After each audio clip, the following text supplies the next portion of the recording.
히브리서 10장은 히브리서 1장부터 9장까지의 결론에 해당하는 그런 장입니다. 그래서 1장부터 9장까지 그 말씀을 요약하고 어떤 결론처럼 맺은 말씀이 히브리서 10장입니다. 19절부터 22절을 읽었는데요, 앞에 있는 내용들은 다 반복되어진 내용들입니다. 그래서 여러분이 그냥 읽어봐도 충분히 이해가 가리라 생각합니다. 여러분, 오늘 본문에서 특별히 우리에게 주고 있는 말씀은 우리가 언제나 어느 때나 하나님 앞에 나아갈 수 있는 그런 사람이 되었다라고 하는 것입니다. 여러분, 어느 때든지 하나님 앞에 단독으로 나갈 수 있다. 여러분, 이건 분명히 특권입니다.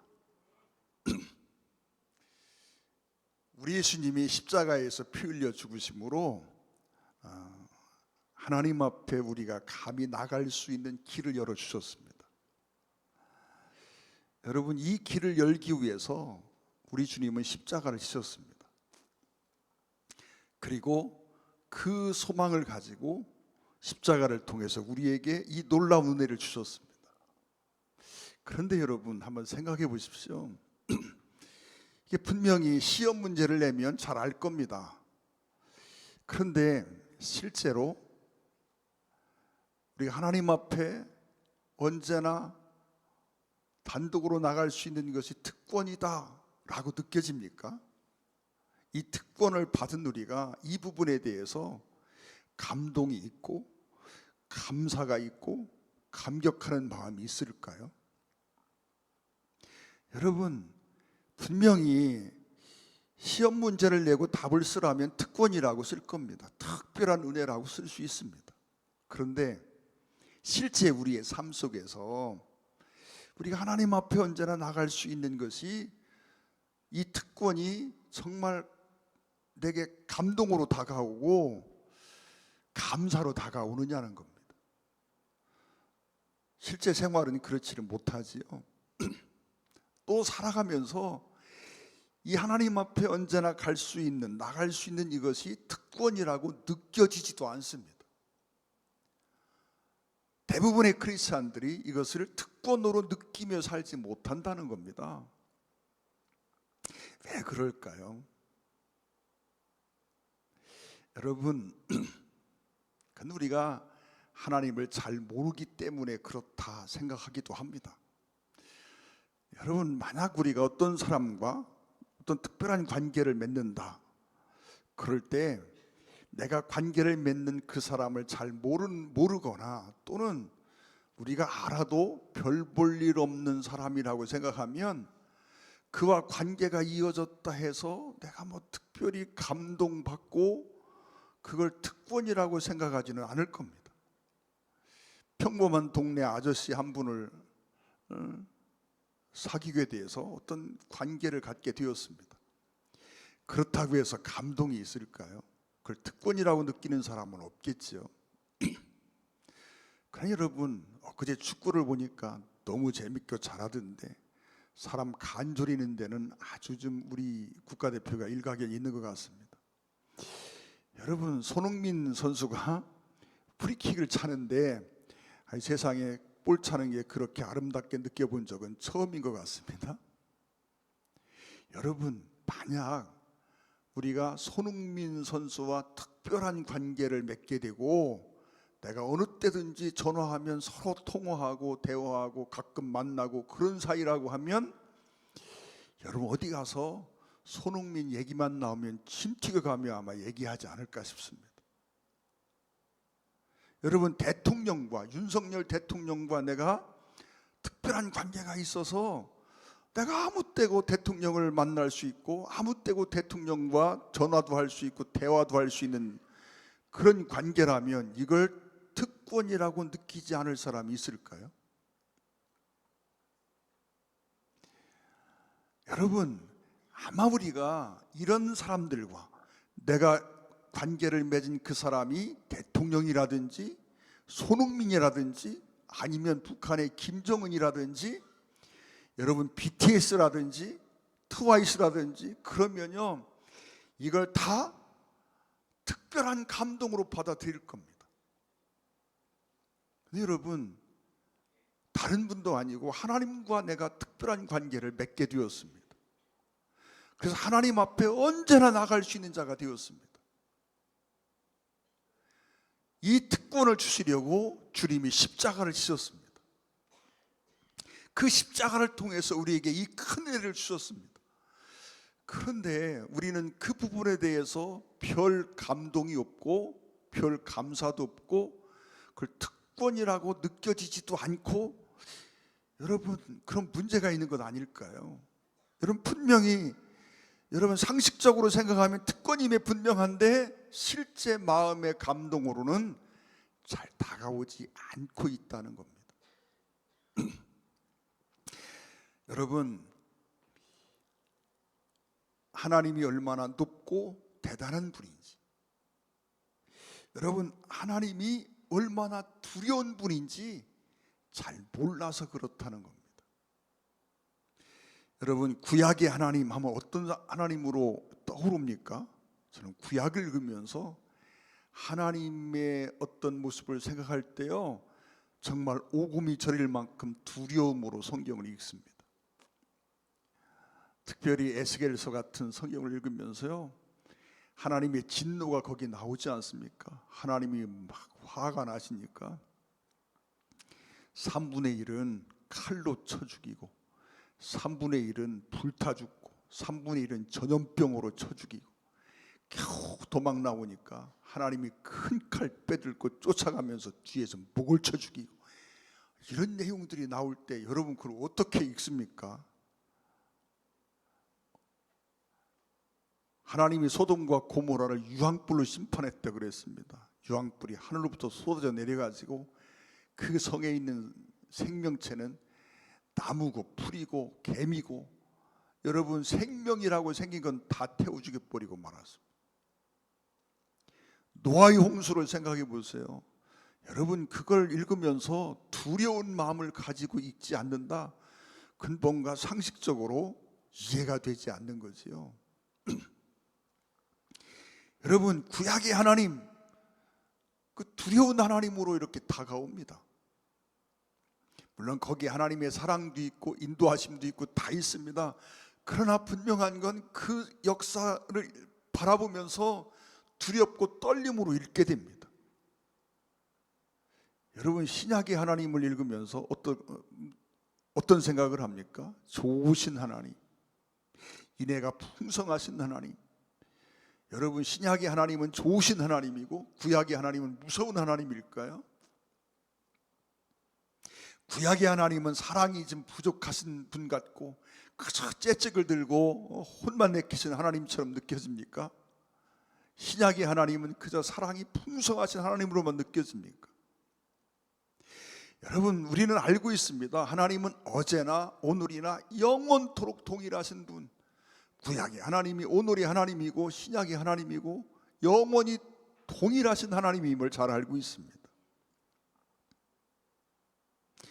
여러분 구약이나 신약이나 시대를 막론하고요 하나님은 때로는 좋으신 하나님이지만 때로는 두렵고 떨린 하나님입니다. 여러분 우리가 어떻게 하나님의 이름을 함부로 부를 수 있겠습니까? 우리는 너무 쉽게 하나님의 이름을 부르고 있습니다.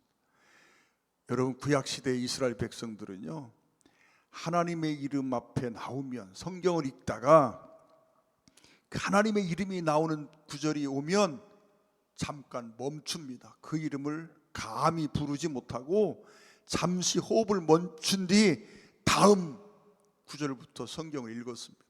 오랜 세월 수천 년을 그렇게 하다 보니까 여러분 히브리어는 뜻 글자입니다. 소리 글자가 아닙니다. 그래서 발음하는 법을 잃어버렸습니다. 하나님의 이름을 읽을 줄을 모르게 됐단 말이에요. 여러분 우리는 너무 쉽게 하나님의 이름을 부르는데 여러분 우리가 그렇게 함부로 불러도 되는 이름이 아니라고 하는 거 우리가 잘 알고 있습니다. 여러분, 성경을 보다 보면 레위기에서 나답과 아비후의 죽음에 관한 기록이 나옵니다. 레위기 10장에 가면 나답과 아비후가 하나님 앞에 나아가다가 지성소에서 불이 나와가지고 둘을 태워 죽여버리고 말았습니다. 여러분, 나답과 아비후가 하나님 앞에 나가다가 불타 죽었습니다. 불이 나와가지고 태워 죽여버렸어요. 그때 모세가, 이 나답과 아비후가 죽었습니다. 아론에게는 아들이고 엘르아살과 이다말에게는 형제입니다.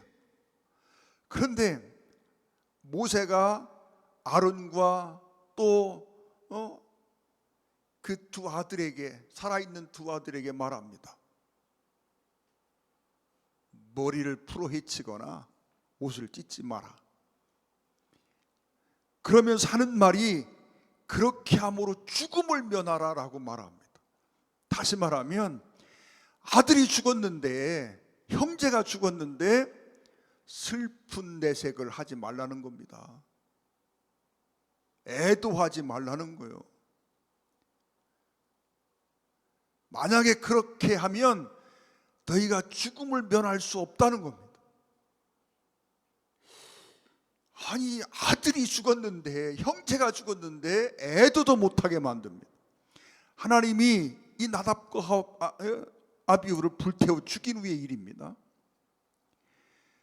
여러분, 성경 레위기 16장을 한번 잠깐 보겠습니다. 나답과 아비후가 죽고 시간이 좀 지났습니다. 레위기 16장 1절 2절 말씀을 한번 보는데요. 아론의 두 아들이 여호와 앞에 나아가다가, 어디 가다가요? 하나님 앞에, 여호와 앞에 나아가다가 죽은 후에 여호와께서 모세에게 말씀하시니라. 나답과 아비후가 여호와 앞에 나가다가 불이 나와서 태움을 당해 죽었습니다. 불타 죽었습니다. 16장 2절입니다. 여호와께서 모세에게 이르시되 네 형 아론에게 이르라. 성소 휘장 안 법궤 위 속죄소 앞에 아무 때나 들어오지 말라. 여러분, 나답과 아비후가 죽은 후에 모세에게 이렇게 이르는 겁니다. 그래서 여러분, 10장에는 나답과 아비후가 지성소에 들어가는 얘기가 안 나옵니다. 근데 여러분, 16장 2절을 통해서 보면 1절 2절에서 나답과 아비후가 여호와 앞에 나가다가 죽었다는 거예요. 그런데 그 여호와 앞에 나가는 게 뭐예요? 지성소에 들어갔다는 얘기죠. 2절을 보면 그걸 유추해 알 수 있는 겁니다. 법궤의 속죄소 앞에 아무 때나 들어오지 말라. 그리하여 죽지 않도록 하라. 여러분, 그러면서 이는 내가 구름 가운데서 속죄소 위에 나타남이니라. 여러분, 지성소에 들어와서 아무 때나 지성소에 들어오면 죽게 될 텐데 왜 죽느냐? 하나님이 그 지성소 속죄소 위에 나타납니다 라고 말씀하고 있습니다. 그래서 아무 때나 그 지성소에 들어오면 죽는다는 얘기입니다. 지성소에 들어간다는 얘기는 하나님의 임재 앞에 세워지는 걸 얘기합니다. 그래서 많은 사람들이요, 오늘 하나님의 임재를 목격합니다. 그리고 나서 고백합니다. 내가 죽게 되었도다. 내가 죽게 되었도다. 내가 거룩하신 하나님을 비웠습니다.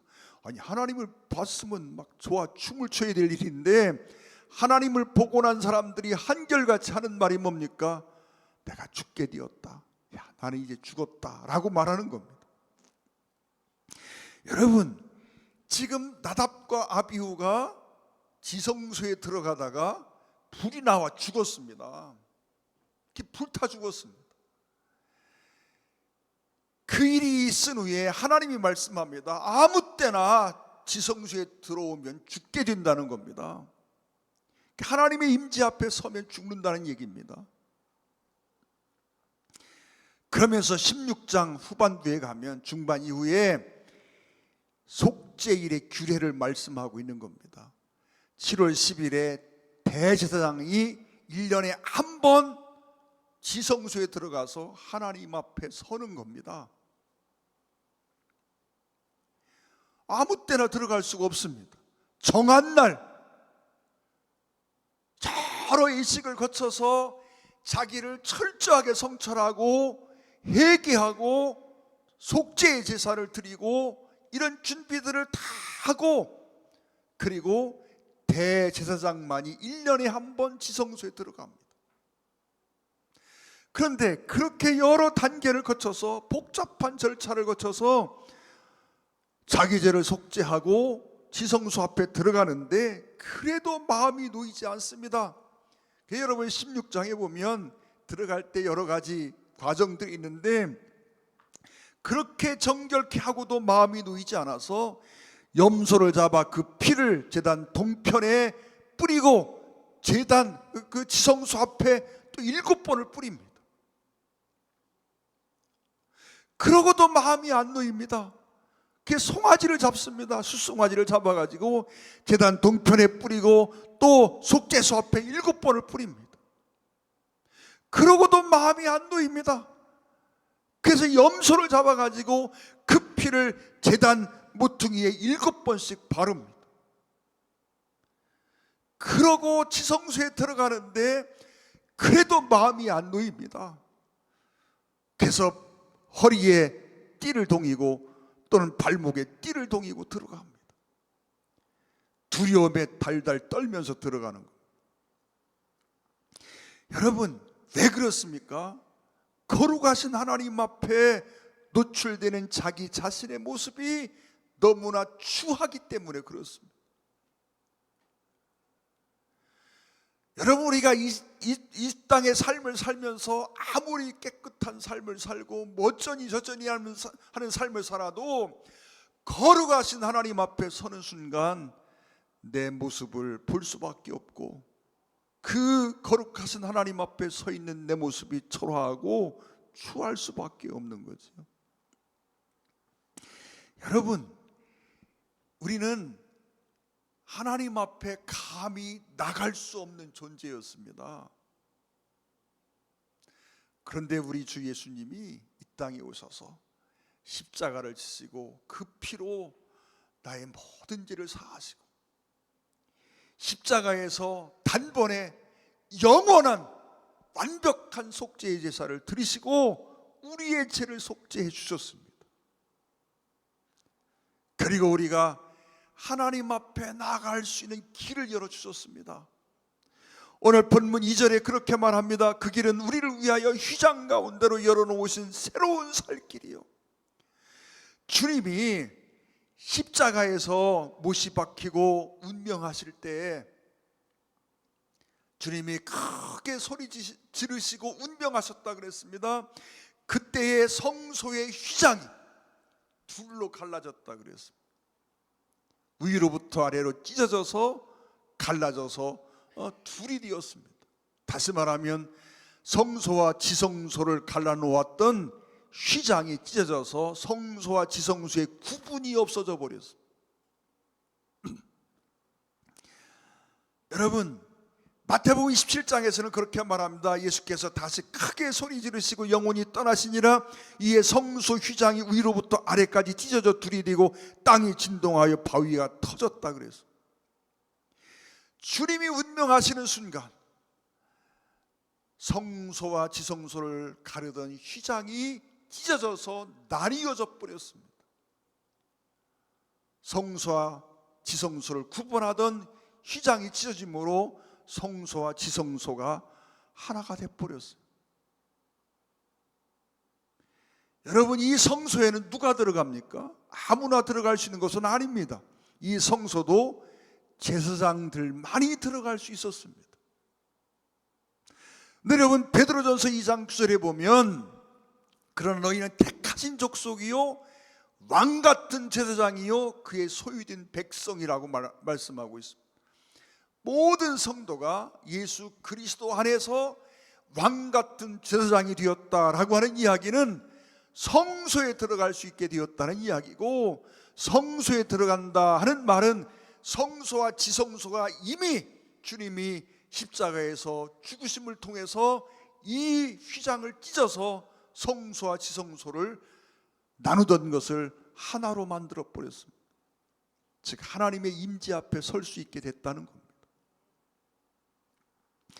여러분, 우리는 이렇게 해서 하나님의 임재 속에 어느 때나 들어갈 수 있는 자격을 얻게 되었습니다. 대통령을 수시로 만날 수 있는 것도 특권일진데 걸어가신 하나님 앞에 언제나 나갈 수 있다. 여러분, 이것은 특권 중에 특권입니다. 사람이 감히 표현할 수 없는 특권입니다. 여러분, 그래서 이 10장 22절에 말씀합니다. 우리가 마음의 뿌림을 받아 악한 양심으로부터 벗어나고 몸은 맑은 물로 씻음을 받았으니 참 마음과 온전한 믿음으로 하나님께 나아가자라고 말합니다. 여러분, 예수 그리스도의 십자가를 통해서 우리가 죄사함을 받고 하나님의 자녀가 되었습니다. 그리고 주님이 그 십자가에서 당신의 몸을 찢으심으로 성소의 휘장을 갈라놓으시고 하나님 앞에 언제나 설 수 있는 우리가 되도록 만들어 주셨습니다. 여러분, 주님이 우리에게 길을 열어주셨습니다. 그래서 우리가 이 하나님 임재 앞에 언제나 설 수 있게 되었습니다. 히브리 기자는 믿음으로, 온전한 참마음과 온전한 믿음으로 하나님께 나아가자라고 말씀하고 있습니다. 주님이 열어 제끼신 이 문을 통해서 하나님 앞에 나아가자라고 요청합니다. 여러분, 하나님께 나아간다는 말이 구체적으로 어떤 의미가 있을까요? 물론 우리가 이 땅을 떠나서 하늘 보좌에 들어가 하늘 보좌 앞에 서는 것을 의미할 수도 있습니다. 그러나 이 땅에 살면서 우리가 하나님 앞에 나아간다라고 하는 것을 크게 두 가지로 생각합니다. 하나는 예배를 드리는 것이고 하나는 기도입니다. 여러분, 우리가 하나님 앞에 예배할 수 있다고 하는 이것이요, 여러분, 성도에게 주어진 놀라운 은혜고 특권이라는 사실을 알아야 합니다.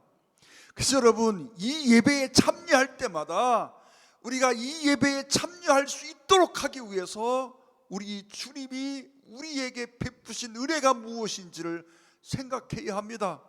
그리고 이 예배가 그냥 참석할 수 있게 된 것이 아니라 하나님의 엄청난 은혜로 말미암아 우리가 이 자리와 앉아 있습니다.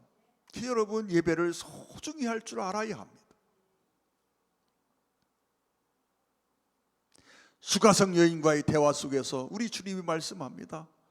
하나님은 영과 진리로 예배하는 자를 찾으신다라고 말씀합니다.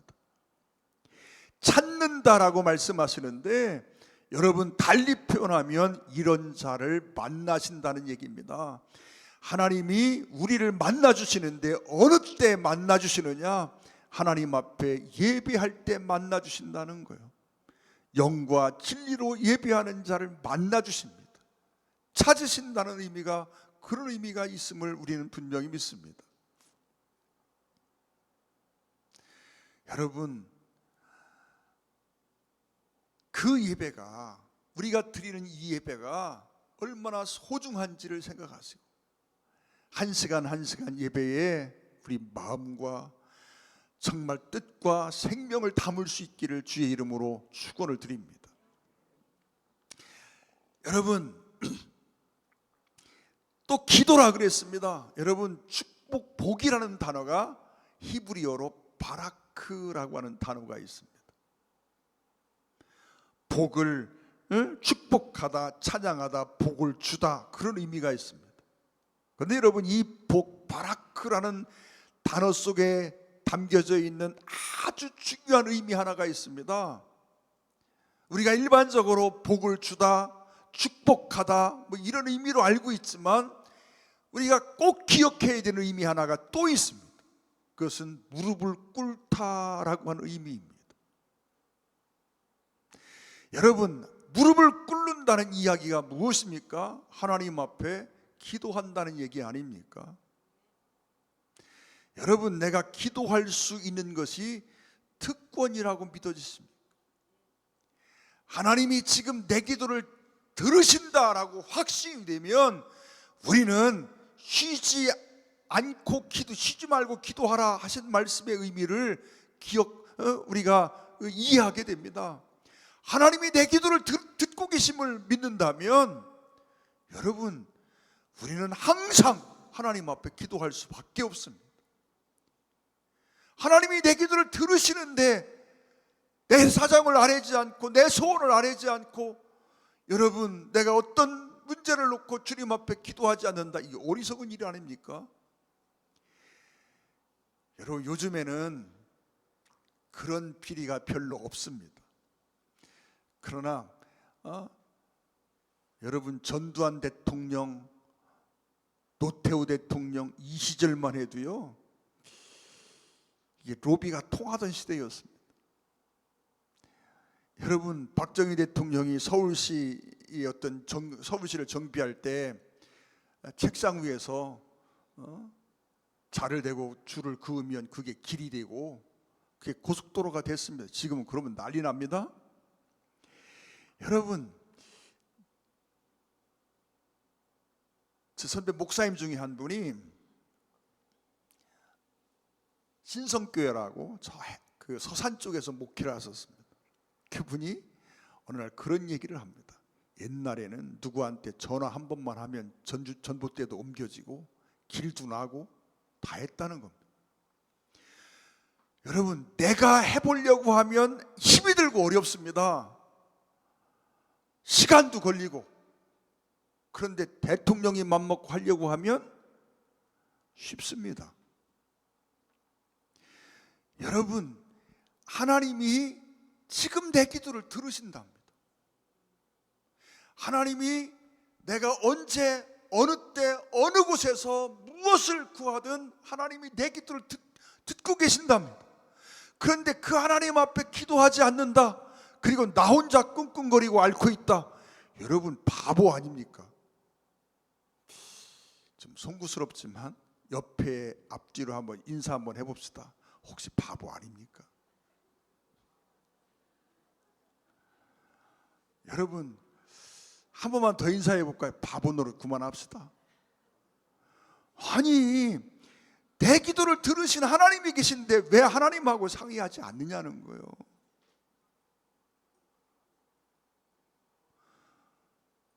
주님이 내가 기도하면 들으시는 걸 믿습니까? 아침 안 잡수고 오셨나? 여기도 안 들려요. 진짜 믿습니까?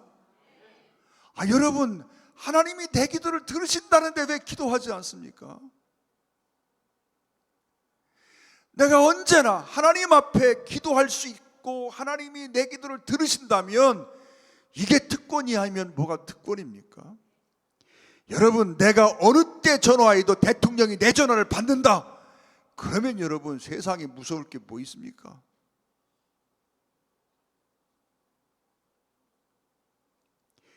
예전에 대전 제일신협이라는 신협이 있었습니다. 지금 그 신협이 없어졌습니다. 지금은 한빛신협, 또 그 대전 제일신협에서 갈라져 나왔습니다. 그 대전 제일신협이 굉장한 어려움을 겪을 때였습니다. 신협이 문을 닫게 된 상황이었어요.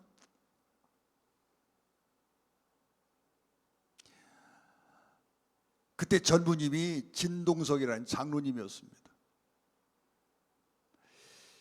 근데 그 당시 국회의원이 이인구 씨예요. 근데 그분이 이 신협에 목줄을 쥐고 있었어요.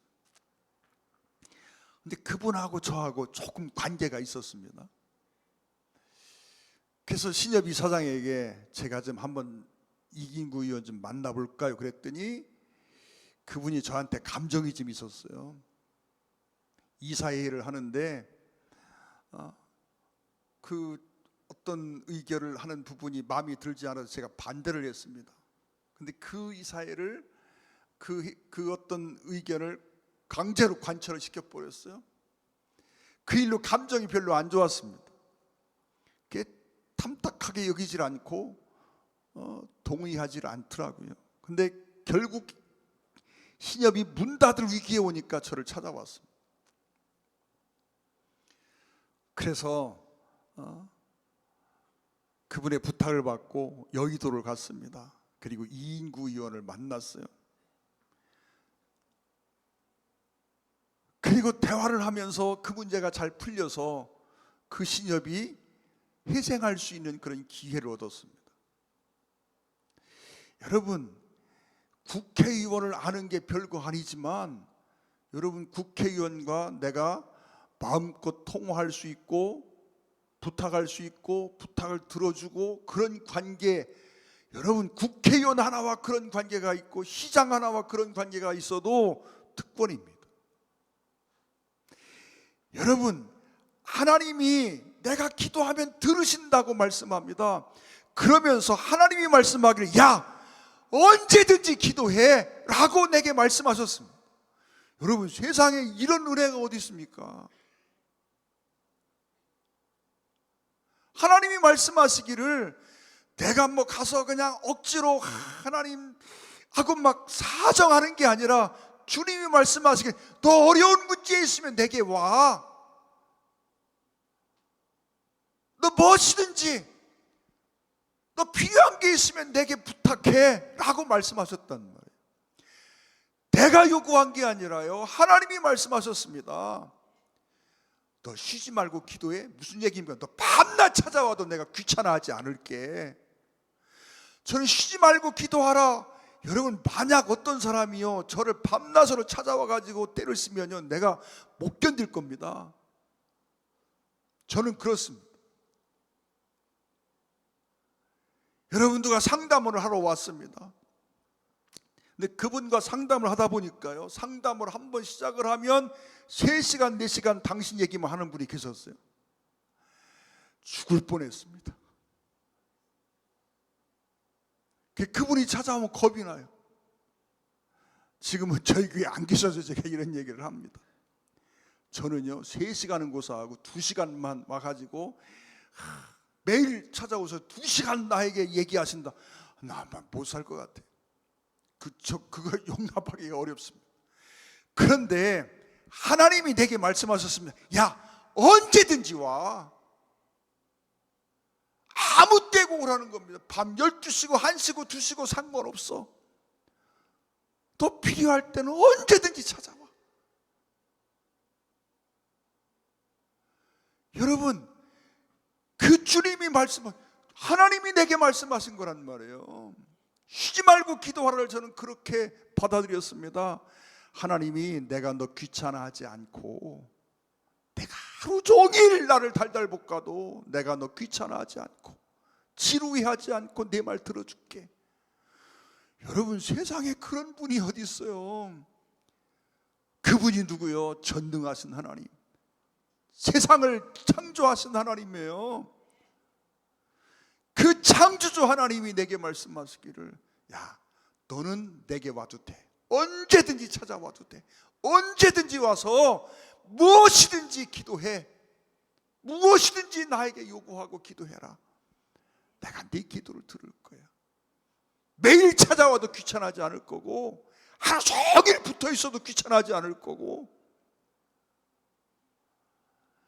여러분, 그게 주님이 내게 주신 말씀이란 말이에요. 여러분, 세상에 이런 은혜가 어디 있습니까? 그런데 그 주님 앞에 나와 기도하지 않는다. 여러분, 이건 뭔가 문제가 있는 거예요. 주님의 이 말씀에 대한 믿음이 없거나 하나님에 대한 신뢰가 없거나.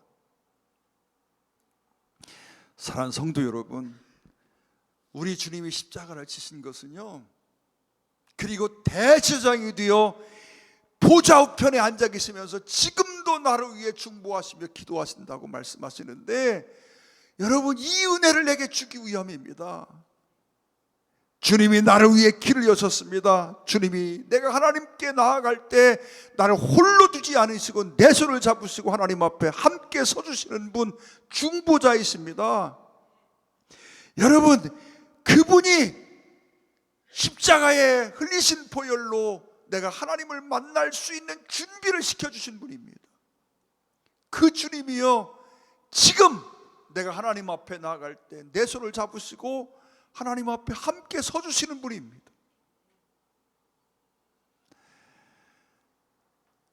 우리가 하나님 앞에 나아갈 수 있는 이것이 얼마나 큰 은혜고 얼마나 큰 특권이고 복인지를 다시 한번 깊이 생각하는 저와 여러분 되시기를 주의 이름으로 축원을 드립니다. 기도드리겠습니다. 사랑하는 아버지 하나님, 감사합니다. 우리 주님이 십자가를 통해서 열어 제끼신 이 길이 무엇인지를 우리가 분명히 깨닫게 도와주시옵소서. 그리고 정말 진실로 하나님 앞에 날마다 기도하며 한 시간 한 시간 예배를 소중히 여기며 주님과의 교제를 계속할 수 있는 우리 모두가 되게 하여 주시옵소서. 우리 주 예수님의 이름으로 간절히 기도 올리옵나이다. 아멘. 찬양 함께 하십니다. 288장